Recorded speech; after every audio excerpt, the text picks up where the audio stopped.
മഹാഭാരതത്തിലെ ശ്രദ്ധേയരായ വ്യക്തികളിൽ ഒരാളാണ് ഭീഷ്മർ. കുരുവംശത്തിലെ ശന്തനു മഹാരാജാവിൻ്റെയും ഗംഗാദേവിയുടെയും മകനായ ദേവവ്രതൻ എന്ന ഭീഷ്മർ. ഒരിക്കൽ വസിഷ്ഠ മഹർഷിയുടെ നന്ദിനി എന്ന പശുവിനെ അഷ്ടവസുക്കൾ മോഷ്ടിക്കാൻ ശ്രമിക്കുന്നു. ഇതറിഞ്ഞ മഹർഷി അവരെ മനുഷ്യരായി ജനിക്കാൻ ശപിക്കുന്നു. എങ്കിലും മോഷണത്തിന് നേതൃത്വം കൊടുത്ത പ്രഭാസൻ എന്ന വസുവൊഴിച്ച് മറ്റെല്ലാവരും ജനിച്ചയുടനെ മരിച്ച് ശാപമുക്തരാകുമെന്നും പ്രഭാസൻ ഭൂമിയിൽ ദീർഘകാലം ജീവിക്കുമെന്നും മഹർഷി ശാപമോക്ഷം നൽകുന്നു. അങ്ങനെ പ്രഭാസൻ എന്ന വസുവാണ് ഭീഷ്മരായി ജനിക്കുന്നത്. ഒരിക്കൽ കുരുവംശ രാജാവായ ശന്തനു ഗംഗാനദിയുടെ തീരത്ത് നിൽക്കുന്ന സുന്ദരിയായ യുവതിയെ കണ്ട് അവളോട് പ്രണയം തോന്നുകയും വിവാഹാഭ്യർത്ഥന നടത്തുകയും ചെയ്തു. ആ യുവതി മനുഷ്യരൂപം പൂണ്ട ഗംഗാദേവിയായിരുന്നു. ഒരവസരത്തിലും തൻ്റെ ചെയ്തികളെക്കുറിച്ച് യാതൊരു ചോദ്യങ്ങളും ഉന്നയിക്കില്ലെന്ന് ഉറപ്പു നൽകുകയാണെങ്കിൽ ശന്തനുവിനെ വിവാഹം കഴിക്കാമെന്ന് ഗംഗാദേവി അറിയിച്ചു. അപ്രകാരം സമ്മതിച്ച ശന്തനു ഗംഗാദേവിയെ വിവാഹം ചെയ്യുകയും ഏറെ താമസിക്കാതെ അവർക്കൊരു കുഞ്ഞ് പിറക്കുകയും ചെയ്തു.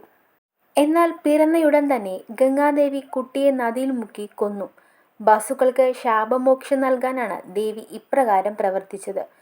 ഗംഗാദേവിയുടെ ചെയ്തികളെക്കുറിച്ച് ചോദിക്കില്ലെന്ന് ഉറപ്പ് നൽകിയതിനാൽ എന്തുകൊണ്ടാണ് അവർ ഇങ്ങനെ ചെയ്തതെന്ന് ചോദിക്കാനും ശന്തനുവിന് സാധിച്ചില്ല. ഓരോ കുട്ടി പിറക്കുമ്പോഴും ഗംഗ അവരെയെല്ലാം നദിയിൽ മുക്കുക പതിവായി.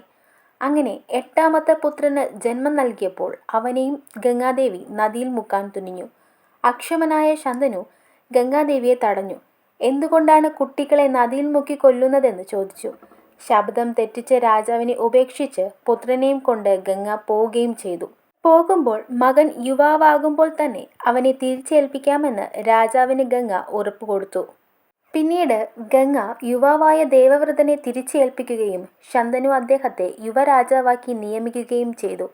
ഇക്കാലഘട്ടത്തിലാണ് ശന്തനു സുന്ദരിയായ മത്സ്യകന്യകയായ സത്യവതിയെ കണ്ടുമുട്ടുന്നത്. പ്രഥമ ദൃഷ്ടിയിൽ തന്നെ അവളുമായി പ്രണയത്തിലായ ശന്തനു സത്യവതിയുടെ പിതാവായ ദാസരാജനോട് മകളെ തനിക്ക് വിവാഹം കഴിച്ചു തരാൻ അഭ്യർത്ഥിച്ചു. എന്നാൽ സത്യവതിയിൽ ശന്തനുവിന് പിറക്കുന്ന മകനെ അടുത്ത രാജാവാക്കുകയാണെങ്കിൽ മാത്രമേ മകളെ അദ്ദേഹത്തിന് വിവാഹം കഴിച്ചു കൊടുക്കുകയുള്ളൂവെന്ന് ദാസരാജൻ വ്യക്തമാക്കി. തൻ്റെ അനന്തരാവകാശിയായി മകൻ ദേവവ്രതനെ തീരുമാനിച്ചു കഴിഞ്ഞ ശന്തനുവിന് ഇത് അനുവദിക്കാൻ സാധിക്കുമായിരുന്നില്ല. നിരാശയോടെ കൊട്ടാരത്തിലേക്ക് തിരിച്ചുപോയ ശന്തനു അതീവ ദുഃഖിതനായി ഏറെക്കാലം കഴിച്ചുകൂട്ടി. ഏറെ ദുഃഖിതനായിരിക്കുന്ന പിതാവിനെ കണ്ട് ദേവവ്രതൻ അതിൻ്റെ കാരണം അന്വേഷിച്ചു. പിതാവിൻ്റെ ആഗ്രഹത്തിനായി ദേവവ്രതൻ സത്യവതിയുടെ പിതാവായ ദാസരാജനെ കാണുകയും താൻ തൻ്റെ പിന്തുടർച്ച അവകാശം ത്യജിക്കുകയാണെന്നും അറിയിച്ചു. തൻ്റെ പിതാവിന് സത്യവതിയിൽ പിറക്കുന്ന പുത്രന്മാരായിരിക്കും തൻ്റെ രാജ്യത്തിൻ്റെ അടുത്ത അവകാശികളെന്ന് അദ്ദേഹം പ്രഖ്യാപിച്ചു. എന്നാൽ ദേവവ്രതൻ്റെ പുത്രന്മാർ ഈ ശപഥം തെറ്റിക്കാൻ സാധ്യതയില്ലേ എന്ന് ദാസരാജൻ ശങ്ക ഉന്നയിച്ചപ്പോൾ താൻ നിത്യബ്രഹ്മചാരിയായി തുടരുമെന്ന ഭീഷ്മശപഥം ദേവവ്രതൻ എടുത്തു. ഇതിനെ തുടർന്നാണ് ഇദ്ദേഹം ഭീഷ്മരെന്ന് അറിയപ്പെടാൻ തുടങ്ങിയത്. ഇതറിഞ്ഞ ശന്തനു സ്വേച്ഛമൃത്യു എന്ന വരം ഭീഷ്മർക്ക് നൽകി. ഇത് പ്രകാരം ഭീഷ്മർക്ക് സ്വന്തം ആഗ്രഹപ്രകാരം മാത്രമേ മരണം സംഭവിക്കൂ. ശന്തനുവിന് സത്യവതിയിൽ ചിത്രാംഗദൻ, വിചിത്രവീര്യൻ എന്നീ പുത്രന്മാർ ജനിച്ചു. ചിത്രാംഗദൻ ചെറുപ്പത്തിൽ തന്നെ അതേ പേരുള്ള ഒരു ഗന്ധർവന്റെ കയ്യാൽ വധിക്കപ്പെട്ടു. ചിത്രവീര്യന് വിവാഹപ്രായമായപ്പോൾ കാശി രാജ്യത്തെ അംബ, അംബിക, അംബാലിക എന്നീ രാജകുമാരിമാരെ ഭീഷ്മർ ബലമായി പിടിച്ചുകൊണ്ടുവന്നു. എന്നാൽ മറ്റൊരു രാജാവുമായി താൻ പ്രണയത്തിലാണെന്ന് അംബ ഭീഷ്മരെ അറിയിച്ചു.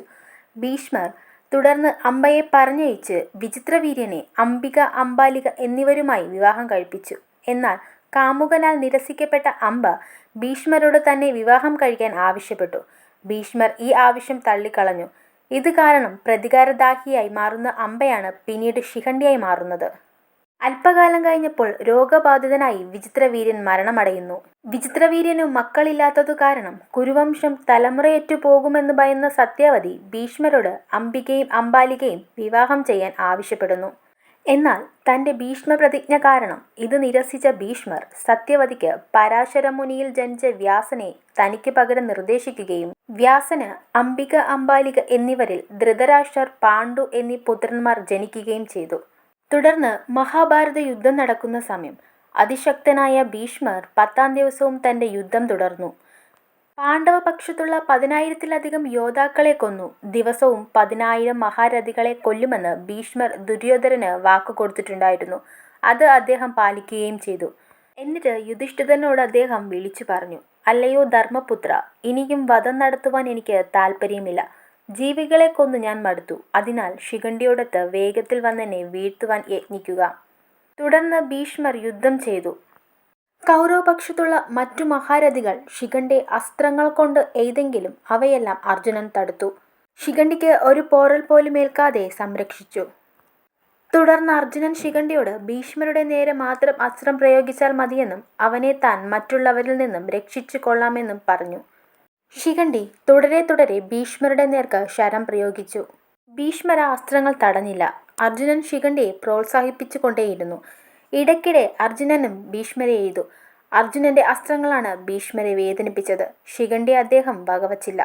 തുടർന്ന് അർജുനനും ശിഖണ്ഡിയും തുടരെ അസ്ത്രങ്ങൾ എയ്തുകൊണ്ടേയിരുന്നു. ഭീഷ്മർ ഒന്നിനെയും തടഞ്ഞില്ല. അസ്ത്രങ്ങൾ കൊണ്ട് ശരീരമാകെ മൂടിയ ഭീഷ്മർ തേരിൽ നിന്നും തെക്കോട്ട് തലചായ്ച്ചു വീണു. സ്വച്ഛന്ത മൃത്യു ആയതിനാൽ ഭീഷ്മർ മരിച്ചില്ല. തുടർന്ന് ഭാരതയുദ്ധം തീർന്നു. യുധിഷ്ഠിരന് 1 മാസത്തോളം ഉപദേശങ്ങൾ നൽകിയ ശേഷം അദ്ദേഹം സ്വയം മരണം സ്വീകരിച്ചു.